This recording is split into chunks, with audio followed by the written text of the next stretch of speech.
అంతర్జాతీయ యోగా దినోత్సవం వేడుకలు శనివారం సదాశివపేట పట్టణంలోని భవిత జూనియర్ కళాశాలలో ఘనంగా నిర్వహించారు.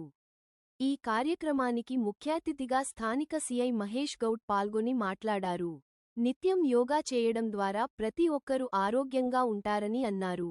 యోగాసనాలు అభ్యసించడం ద్వారా మానసిక, శారీరక ఉల్లాసం కలుగుతుందని తెలిపారు. ముందుగా యోగా ట్రైనర్ పరమాత్మ యోగ విద్యార్థులకు యోగాసనాలు చేయించారు. అనంతరం ట్రైనర్ పరమాత్మ మాట్లాడుతూ ప్రపంచానికి ఈ వరాన్ని అందించిన గురువు మహర్షి పతాంజలి అని తెలిపారు.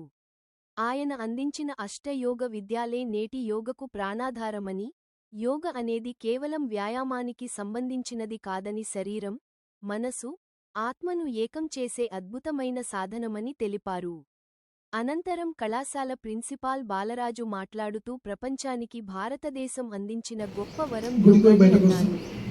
అలాగే ప్రస్తుతం ఉన్న ఉరుకులు పరుగులు మనస్ఫూర్తిగా దేవుని మొక్కి పొద్దున స్నానం చేసి ఒక రెండు పూలు పెట్టి దేవుని మొక్కి బయటకు వస్తాం. రాగానే మనకు ఒక యాక్సిడెంట్ అయింది.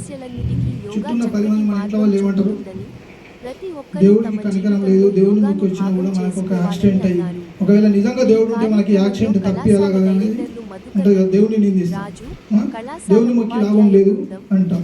అదేంటి నెగిటివ్ థింకింగ్. మరి అదే ఆ దేవుడిని మొక్కిన కారణంగానే మన ప్రాణం పోయేది జస్ట్ ఫ్రాక్చర్ అయింది. ఓకే, మనము కనిపించకుండా పోయే వాళ్ళం అట్లీస్ట్ ఉన్నాము అనేది పాజిటివ్ థింకింగ్. ఓకేనా, అంటే పెద్దగా జరిగేది దేవుని మొక్కడం వల్లనే మనం ఆ మాత్రం చిన్నదాంతో సరిపోయింది అనేది పాజిటివ్ థింకింగ్. ఎప్పుడు కూడా మీ జీవితంలో థింకింగ్ అనేది పాజిటివ్నెస్. ఇప్పుడు మనం చేస్తున్న భక్తి కానీ యోగా కానీ వాళ్ళు ఎంతమంది ఉన్నారు? లాస్ట్ ఇయర్ 10th క్లాస్ వాళ్ళు 10th క్లాస్ వరకు అన్ని స్కూల్స్లలో ప్రైవేట్ అండ్ గవర్నమెంట్ తర్వాత ఇలాంటి కోర్సెస్ ఉంటాయని చెప్పాను. ఒకే సందర్భంగా కాబట్టి మాట్లాడవచ్చు.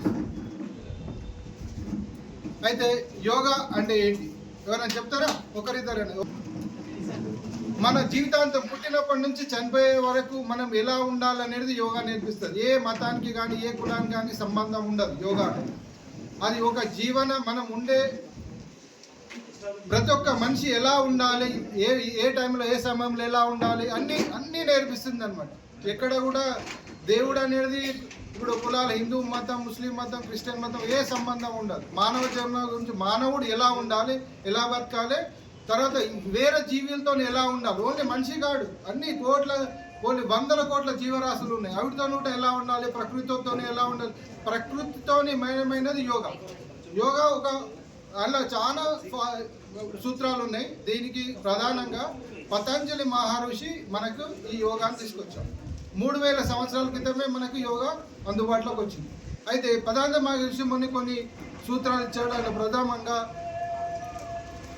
కొన్ని సూత్రాలు ఉన్నాయి. అలా ఏంటంటే మనము అలా పంచకోశ ఒకటి ఉంటుంది. పంచకోశ అంటే అన్నమయ కోశ, ప్రాణమయ కోశ, మనోమయ కోశ, విజ్ఞానమయ కోశ, ఆనందమయ కోశ.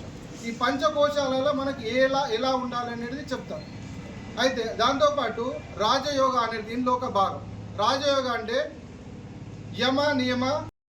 ముక్కు దగ్గర చివరి భాగం తెచ్చేసి ముక్కు దగ్గర శ్వాసను గమనించండి. గాలి ముక్కు నుంచి లోనికి బయటికి ఎలా వస్తుంది గమనించండి. కళ్ళు మూసుకొని సంబంధించింది కాదు. ఎవరిని మనం కళ్ళు మూసుకొని మీ మనసును ముక్కు దగ్గర శ్వాసను గమనించండి.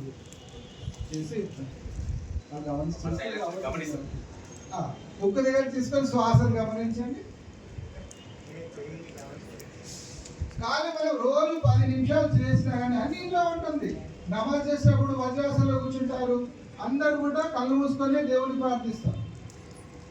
దగ్గర మీ శ్వాస గాలి లోనికి బయటికి ముక్కు నుంచి ఎలా వెళ్తుంది గమనించండి. ఇలా రైజ్ చేస్తూ నెమ్మదిగా పైకి తిప్పాలి. నెమ్మదిగా ఇలా వచ్చేసి ఇలా పుల్ చేయాలి. పైకి చేసేసుకొని నెమ్మదిగా ఎడమ చేతి పట్టుకొని నెమ్మదిగా ఇలా నీ బెండ్ చేయకుండా సైడ్ గారికి బెండ్ చేసి ఇలా ఉండాలి. బెండ్ చేసి ఇలా మోచే ఉంచవద్దు, మోకాలు ఉంచవద్దు. నెమ్మదిగా సైడ్ వైజ్ గా బెండ్ చేయండి. రైట్ సైడ్ మొత్తం కూడా స్ట్రెచ్ అవుతుంది. రైట్ సైడ్ బెండ్ చేయండి. 3 4 5. ఇప్పుడు ఏం చేయాలంటే కొద్దిగా ముందుకు బెండ్ అయ్యి మళ్ళీ 2 ఇలా 3 4 5 5 times. లేకపోతే ఇప్పుడు చేంజ్ మళ్ళీ ఇలా. ఇది నాసికా ముద్ర అంటారు. ఇప్పుడు ఎడమ ముక్కును పోయండి.